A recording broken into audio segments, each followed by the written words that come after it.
What's up, guys? So today I wanted to go over my bloody mage samurai build. So for this build, it's very versatile. It doesn't rely on FP too much like most intelligence builds do, because this is an intelligence dex build. So let's go ahead and go over the stats real quick. Now I do have the talisman on that gives me +5 to everything, and endurance doesn't need to be that high for you. I just have it at 30 because I do plan on going heavy armor once I find some that I like. To get the poise, so I'm not interrupted as much when I'm casting. But basically, if you start out like a samurai like me, I went more dex because I already had the katana.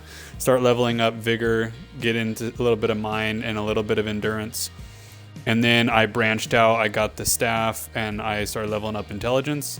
But if you start as an astrologer or a prisoner, maybe you want to do the reverse. Go with some of your intelligence first and use your staff more, and then go get the katana and go the other way. Both of them will work. So for the armor here, I did most content up to the second boss with just a +4 uchi katana. You want to go with the blood slice, so you're going to be stacking blood on top of your dex and intellect damage. And then we're going meteorite staff. Oh, by the way, if you don't have the uchi katana, you can get it right here at the Death Touch catacombs. So here's the starting point. You just come up here, go around and go in there. Just run around, dodge the skeletons, and you'll see an uchi katana kind of hanging off the ledge there. And then for your staff, you just want to go with the meteorite staff. That's definitely the best one. I've leveled up some other staffs and they just don't compare in sorcery scaling and the attribute scaling. And then I just go with any physical at 100% shield. That's something I kind of switch out. So I usually run katana and staff, and then if I'm out of mana or something and I'm doing everything melee, then I'll switch over to the shield to help me out with that. On the shield, you want to go with a no skill Ash of War. That way you'll use the blood slice when you have the katana equipped. It won't try to make you parry. Like I said, I am going to go heavier armor later on, but this is just what I like right now, the way it looks. So mainly royal remains, and then a black feathers coat. And then for talisman, getting the +5s right here from the dragon that you killed. There's a video out there. I didn't feel like I needed to make one because there were so many videos out there about getting the 75k by killing the dragon. You get 5 hearts and you get this talisman. It's pretty good. You get +5, do a bunch of stats. You do take a little bit more damage though.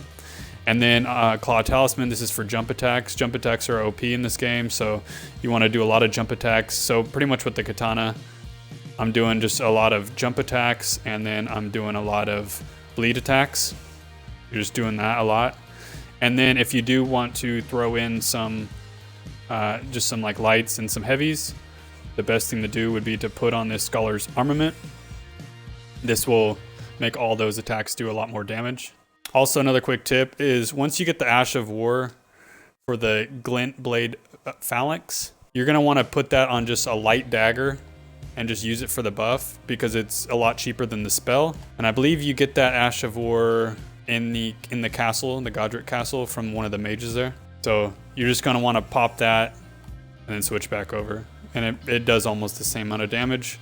And then for the third one, I'm looking for, this one's, you know, kind of a flex spot. I'm just mid game right now, so these are going to be changing. But yeah, I'm just using this for the more FP. It's always nice. There's no regen on the FP from what I've seen so far. So that's one of the things about when you go full intelligence, you really rely on that FP. With this build, once you're out of FP, you can just switch over to your katana, stack the bleeding, and hit him with your dex scaling. So real quick, if you didn't know already how to get the staff, you would just come down here. So this is the starting point. You come into here, you go into a cave, and once you open up the chest, it'll teleport you over here into this crystal tunnel. Once you come outside, and you go to the right, somewhere over here, you'll see the meteorite staff. You'll also get the boulders, the gravity boulders skill, which is very good at the beginning.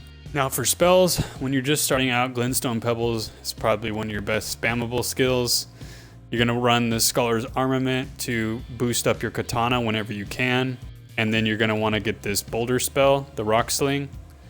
And that'll be the main 3 that you'll be using. And then you'll want to switch over to the Swift Glinstone Shard. I'll show you real quick where that is. So that's right over here, right past the Godric Castle. Now, if you haven't beaten Godric, there is a little trick here. You can, if you're coming up here before it turns into the castle, there's a dirt road to the right that you can take to kind of go around the castle, and then you'll end up right here. So you just want to go, once you see this church right here, get whatever's in the church, and then you'll see a bunch of tombstones, and in there you'll find a book that you can bring all the way back over here. There it is. So this is the starting point again. Right across the lake here, Waypoint Ruined Cellar. There's a mage in there that you can get a bunch of skills from. You turn the book into her, and then you're able to use those skills that she gives you. There's also a book here, so not very far away. I'm not using any of those skills, but just in case that's something you're into, might as well have them, just in case you want to use them at some point. Turn the book into her, and then you can use those too. So then once you progress a little bit more into fighting the second boss, you're going to want to get this Terra magicus. What that does is you put kind of a sigil on the ground, and any of your spells that you cast while in it gets a pretty good boost to it. It's actually pretty nice. So where you get that is, so here's the castle again. Once you come up here, might as well get the key. The key to get into this academy is right here. You have to kill a dragon for that. And then you come over here and you'll see a little cave, the Academy Crystal Cave. It takes a stone sword key to get in there. I think you need like 3 total for this. So you could buy some at the round table. You go in there and you do get one back if you search everywhere. There is another one that you get back out of a chest. And then you'll get that spell in there. And then another really strong spell is the Loretta's greatbow. I'll show you where you could get that too. So that's actually way up here. So past the academy, come up here, and then it's back here. That's the boss in the back there.